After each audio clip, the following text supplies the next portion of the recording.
بالله من الشيطان الرجيم. بسم الله الرحمن الرحيم.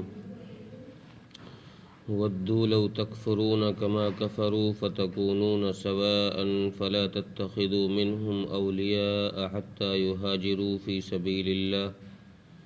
فإن تولوا فخذوهم واقتلوهم حيث وجدتموهم ولا تتخذوا منهم وليا ولا نصيرا.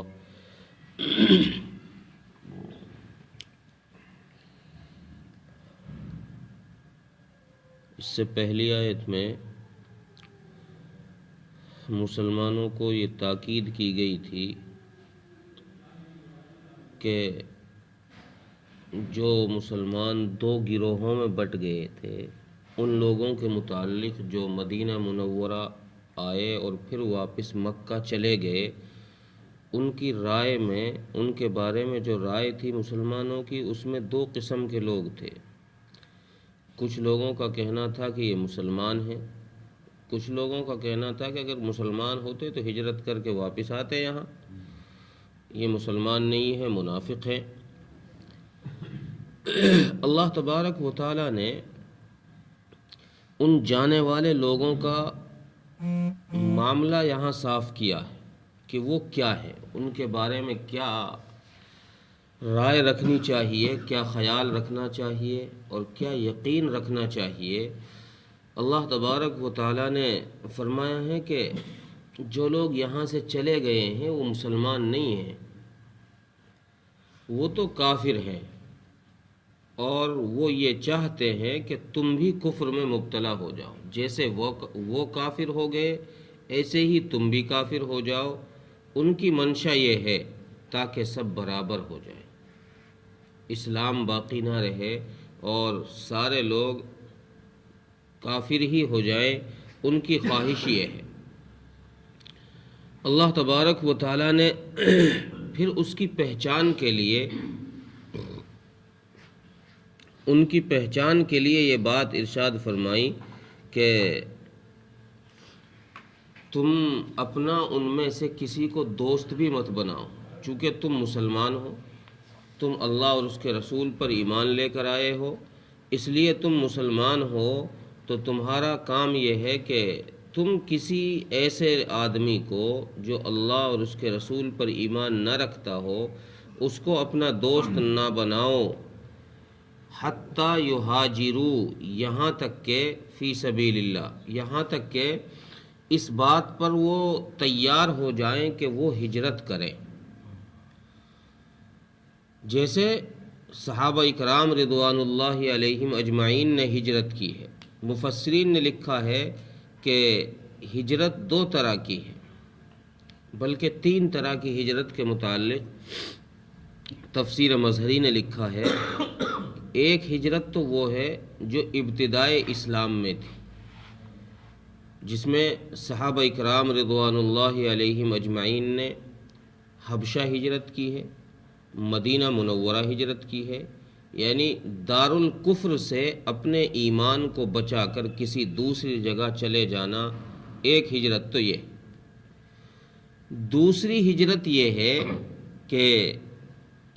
رسول اللہ صلی اللہ علیہ وسلم کے ساتھ دین کی تبلیغ کے لیے اپنی جان کو لے کر کے اللہ کے راستے میں نکل جانا، یعنی جہاد پر نکل جانا۔ ایک تیسری ہجرت کے متعلق مفسرین نے لکھا ہے کہ تیسری ہجرت یہ ہے کہ انسان اللہ کی منع کی ہوئی چیزوں سے اپنے آپ کو روک لے، اللہ کی منع کی ہوئی جو چیزیں ہیں ان سے اپنا آپ کو روک لے۔ تو یہاں ہجرت سے مراد وہ ہجرت ہے کہ اللہ کے راستے میں جہاد کے لیے نکلنا۔ تو اللہ تبارک و تعالیٰ نے فرمایا کہ ان لوگوں کے متعلق اگر یہ اللہ اور اس کے رسول کے ساتھ جہاد پر نکلتے ہیں تو سمجھ لو یہ مسلمان ہیں، پھر تم ان کو اپنا ساتھ رکھو، اپنے دوست بناؤ، تمہاری مرضی۔ اور اگر یہ لوگ ہجرت نہیں کرتے، اللہ اور اس کے رسول کے ساتھ نہیں آتے، نہیں چلتے ہیں، تو پھر بات یہ ہے کہ اب یہ کفر میں داخل ہیں، اور کفر کا مطلب یہ ہے کہ ان کو اگر نہ مانیں گے بات تو پھر قتل کیا جائے گا۔ پہلے والی جو ہجرت ہے کہ اپنے ایمان کو بچانے کے لیے دار الحرب سے نکلنا، دار الکفر سے نکلنا، یہ ہجرت پہلے تھی ابتدائی اسلام میں، اب اس کا حکم نہیں رہا۔ مفسرین لکھتے ہیں کہ فتح مکہ کے بعد رسول اکرم صلی اللہ علیہ وسلم نے ارشاد فرمایا لا ہجرت بعد الفتح، کہ اب فتح کے بعد یعنی مکہ فتح ہو چکا ہے، اب ہجرت کرنے کی کوئی ضرورت نہیں ہے، اب مکہ بھی دار الاسلام بن چکا ہے، اس لیے اب یہیں قیام کرو، یہیں رہو، یہاں سے جانے کی، یہاں سے ہجرت کرنے کی کسی کو حاجت نہیں ہے۔ ہاں البتہ ایک جو دوسرے طرح کی دوسری ہجرت ہے، جہاد فی سبیل اللہ، یہ ہجرت ابھی باقی ہے، اور اسی طریقے سے اللہ کی حرام کی ہوئی چیزوں سے رکنا، یہ ہجرت بھی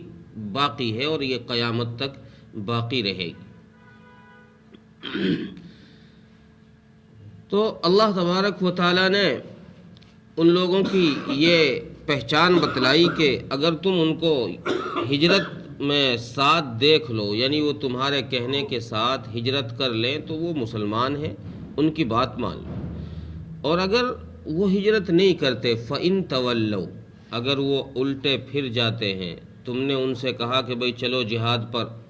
چلو اللہ کے راستے میں دین کی تبلیغ کے لیے، لیکن بجائے کہنا ماننے کے وہ لوگ الٹے پاؤں پھر گئے، تو اب کیا کریں؟ اب مسلمانوں کو حکم یہ ہے فَخُذُوهُمْ وَاقْتُلُوهُمْ حَيْثُ وَجَدتُّمُوهُمْ، اب تمہارا کام یہ ہے کہ جہاں تم ان کو پاؤ پکڑو، ان کو قیدی بناؤ اور ان کو قتل کرو۔ اسلام نے پہلے قتل کرنے کا حکم نہیں دیا، اسلام نے پہلے دعوت سکھائی ہے، ترغیب دی ہے، اس کو اسلام کی طرف لانے کے لیے کہا ہے کہ پہلے اس کو ترغیب دو، سمجھاؤ، اسلام کی طرف آ جائے، نہ مانے تو پھر دار الحرب میں، دار الاسلام کے اندر اگر رہنا ہے تو ٹیکس دے کر رہ لے، جزیہ دے کر رہ لے، اگر پھر بھی جزیہ بھی نہیں دیتا اور بات بھی نہیں مانتا تو اب اس سے جہاد کرو، اس سے قتال کرو، اس کو مارو۔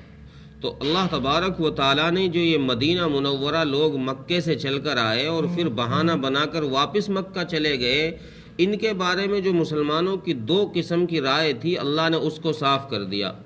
بھئی تم کیوں آپس میں اختلاف کرتے ہو، ہم اس کا فیصلہ کرتے ہیں۔ اللہ نے فیصلہ یہ کیا کہ چلو ان سے جا کر کہو کہ تم چلو ہجرت کرو، نکلو یہاں سے، چلو جہاد پر،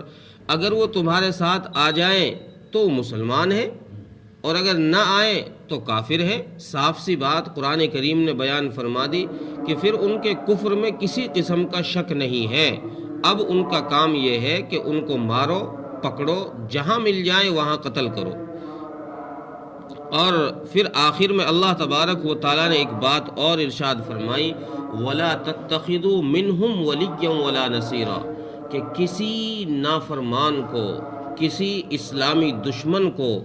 کسی کافر کو اپنا دوست بھی نہ بناؤ۔ یہ قرآن کریم نے کئی جگہ یہ مضمون بیان فرمایا ہے کہ دوستی کے قابل مسلمان ہی ہے، اہل ایمان ہی ہے، کفر جو ہے یہ ہمیشہ سانپ ہے اور یہ کبھی بھی تمہیں ڈس سکتا ہے، اس لیے کافر کی دوستی کو قرآن نے منع کیا ہے۔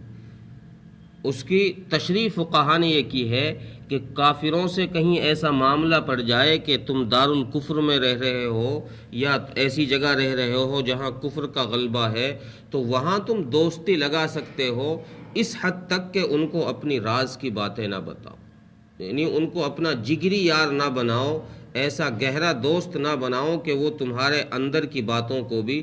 جاننے لگے، صرف اپنی ضرورت پورا کرنے کے لیے تعلقات اس سے قائم رکھو۔ تو یہاں اللہ تبارک و تعالیٰ نے یہی بات فرمائی ہے کہ ان پر اب کفر کا فتویٰ لگ چکا ہے، وہ جہاد پر نہیں نکلے، ہجرت انہوں نے نہیں کی، تو اب ان پر کفر کا فتویٰ ہے، اس لیے اب تم ان کو اپنا دوست بھی نہ بناؤ۔ اور اگلی بات اللہ تبارک و تعالیٰ نے یہ فرمائی کہ کسی کافر سے مدد بھی نہ لو،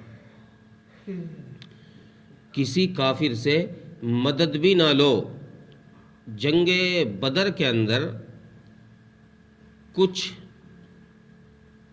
نصارہ نے، کچھ انصاریوں نے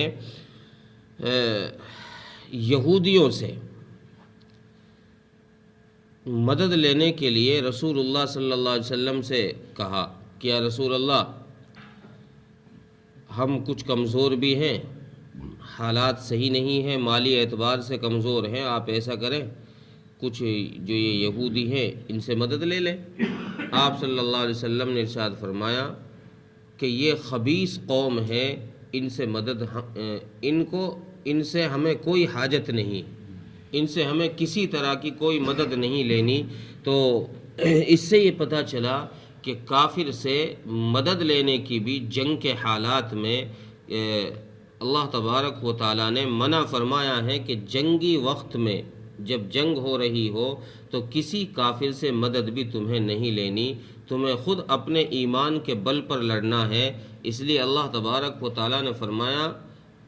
وَلِيًّا وَلَا نَصِيرًا، نہ وہ تمہارے دوست ہیں، یعنی نہ ان کو تم اپنا دوست بناؤ اور نہ ان سے مدد لو کسی قسم کی۔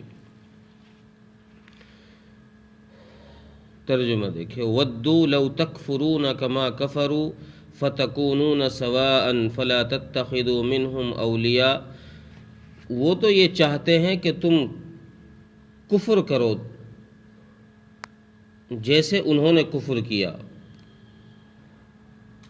فَلَا تَتَّخِذُوا مِنْهُمْ أَوْلِيَاءَ، سو تم ان میں سے کسی کو اپنا دوست نہ بناؤ، حَتَّى يُهَاجِرُوا فِي سَبِيلِ اللَّهِ، یہاں تک کہ وہ اللہ کے راستے میں ہجرت پر نکل جائیں، ہجرت کریں۔ فَإِن تَوَلَّوْا فَخُذُوهُمْ وَاقْتُلُوهُمْ حَيْثُ وَجَدتُّمُوهُمْ، پس اگر وہ